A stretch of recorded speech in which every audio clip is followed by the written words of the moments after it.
We have a situation అన్నమాట.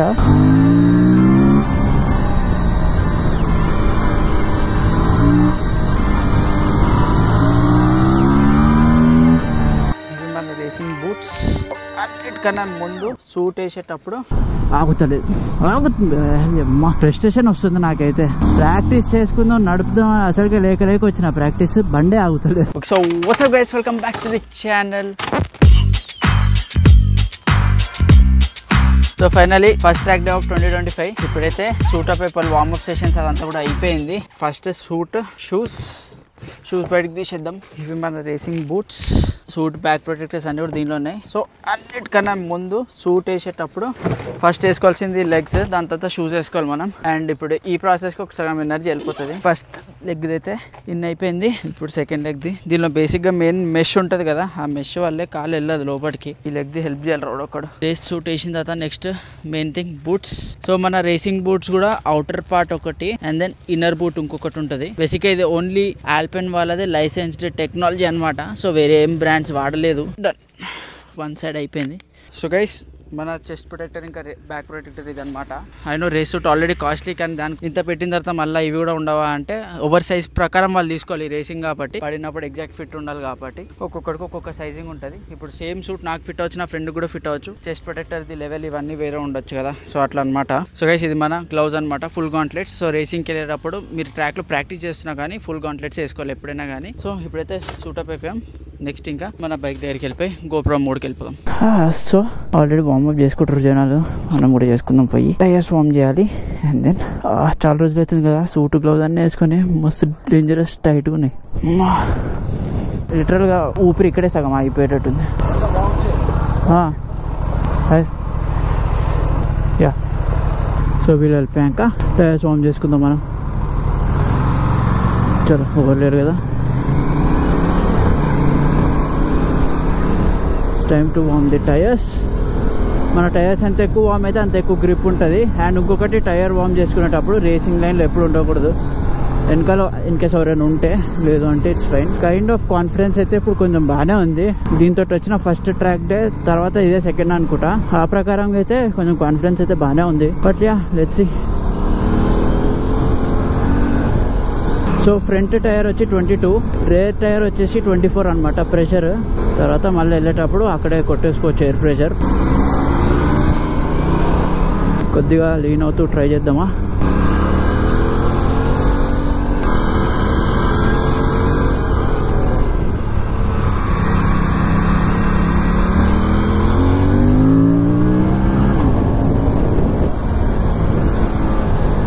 చాలా అదిరిపోతుంది. సస్పెన్షన్స్ అయితే మనం సాఫ్ట్లో పెట్టినాం. అండ్ యా, ఫస్ట్ గేర్లో ఎప్పుడు ఉండకూడదు, సెకండ్ గేర్లో ఉండాలి. చూసుకోకుండా ఫస్ట్లో పడ్డది. అండ్ మన విజన్ ఎప్పుడైనా కానీ మనం ఎక్కడైతే టర్న్ తీసుకోవాలనుకుంటున్నామో అక్కడే ఉండాలి. అదొకటి గుర్తుపెట్టుకోండి, ఎగ్జాక్ట్ అక్కడ ఉండాలి. విజన్ చేంజ్ అయిందంటే మన టర్న్ కూడా చేంజ్ అయిపోతుంది. అటు మన విజన్ ఎట్టుందో అటే వెళ్ళిపోతాం.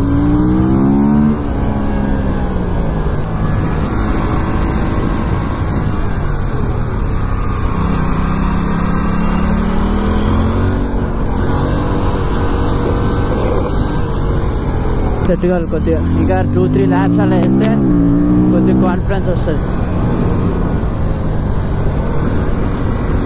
బట్ ఐ ఫీల్ సస్పెన్షన్స్ కొద్దిగా ఎక్కువనే సాఫ్ట్ ఉన్నాయేమో అనిపిస్తుంది. బట్ ఇలానే వదిలేద్దాం బెటర్ స్టిఫ్ కంటే. అండ్ యా, ఈరోజు సందీప్ నదింపల్లి అన్న కూడా వచ్చాడు. But I don't know if అన్న దిగుతున్నాడో లేదో. యాజ్ పాత బ్లాగ్ అన్న చెప్పాడు కదా 2025 మళ్ళీ దిగుతున్నా రేసింగ్ అని. Maybe he might have.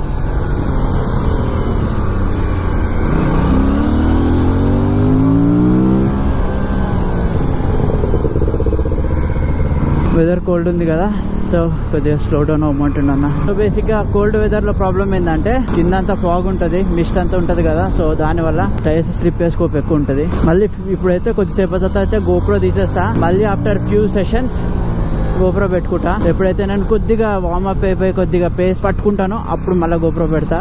చాలా స్లిప్ అవుతుంది హ్యాండ్, థ్రాటిల్ పెన్ నుంచి కూడా స్లిప్ అయిపోతుంది. మొత్తం వాటరీ ఉంది. ముందు రాజీవ్ అన్న దగ్గర ఒక CBR 1000 ఉంది అనమాట, ఓల్డ్ వర్జన్ ఫైర్ బ్లేడ్. దాన్ని కూడా బ్లాగ్ త్వరలోనే తీస్తాం.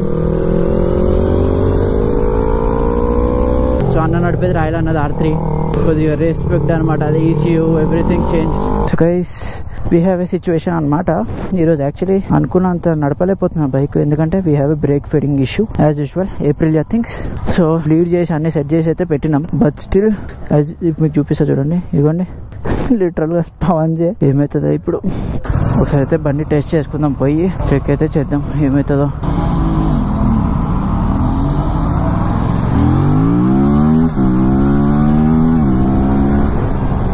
ఓకే, కొద్దిగా బెటర్ అయింది. సో బ్రేక్స్ బేసిక్గా హీట్ అయిపోయింది అనమాట చాలా. ఆగుతుంది అమ్మా, ఫ్రస్ట్రేషన్ వస్తుంది నాకైతే. ప్రాక్టీస్ చేసుకుందాం నడుపుదాం అసలుగా లేక వచ్చిన ప్రాక్టీస్, బండే ఆగుతలేదు.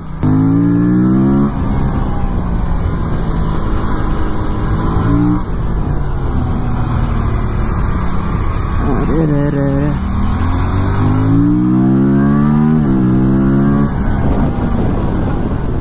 బేసిక్గా తొందరగానే బ్రేకింగ్ చేశారు ముందుకు.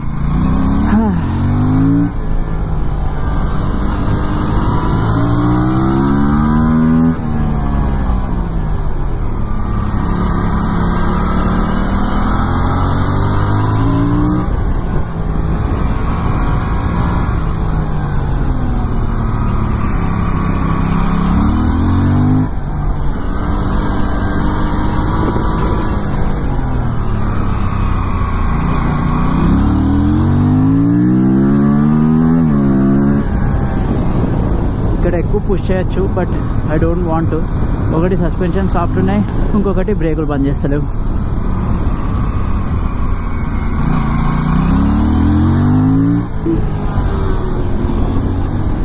రే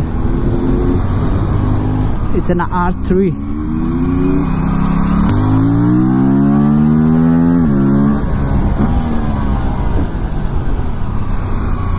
వాళ్ళిద్దరు ఫైట్ చేసుకుంటారు.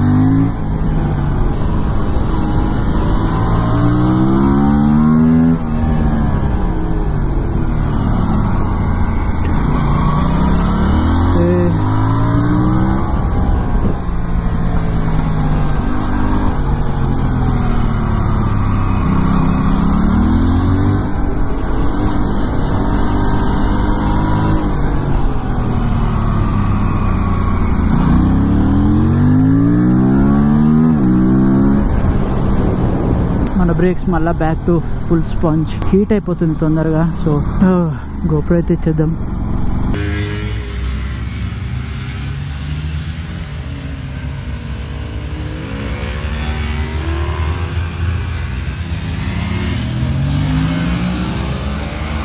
So guys back home. ఈరోజు ట్రాక్ డే అంత అమేజింగ్ లేకుండే because of my break fade issue. ఎక్కువ తిరగలేకపోయినా, ఎక్కువ ఎక్స్ప్లోర్ చేయలేకపోయినా, ఈరోజు ట్రాక్ ఎక్కువ నేర్చుకోలేకపోయినా. బికాస్ సో జనరల్గా బ్రేక్ ఫేడ్ ఎందుకు అవుతుందంటే మేము ఇది కూడా ఓపెన్ చేసాం, దీన్ని ఆయిల్ బ్లీడ్ చేసాం అండ్ దెన్ చెక్ చేసాం. I think the break lines ఏదైతే ఉందో ఇది చాలా హీట్ ఎక్కేస్తుంది. ఇక్కడ నుంచి హీట్ ఎక్కేసరికి అది దీనికి వచ్చి పట్టుకోలేకపోతుంది డిస్క్కి. బేసిక్గా స్పాంజ్ అయిపోతుంది. లేదంటే ఏమైందంటే నడిపేటప్పుడు ఇక్కడికి వచ్చి స్టక్ అయిపోయేది, దీని తర్వాత రాదు.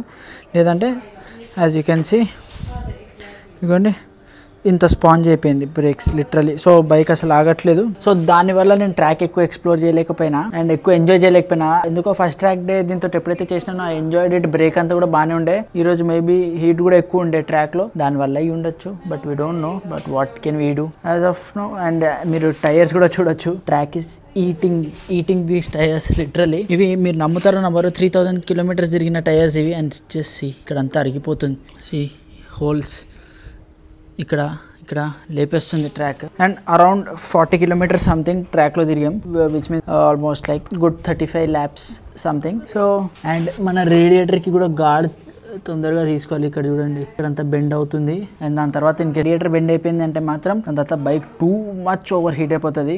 చాలా ప్రాబ్లమ్ అవుతుంది అది. లెట్ మీ నో మీరు ఇన్ కేస్ ఈ రేసింగ్ కల్చర్ వీటిలో చాలా ఇంట్రెస్టెడ్ ఉన్నారంటే మనం ఏమేమి చేయబోతున్నాం. అండ్ ఈ ఏప్రిల్ అది బ్రేక్స్ కూడా సెట్ చేయడానికి నేను ఏం చేయబోతున్నా అదంతా కూడా త్వరలో చేద్దాం. Yeah, so that's it for today's video guys. Thank you so much for watching. Please do like and subscribe.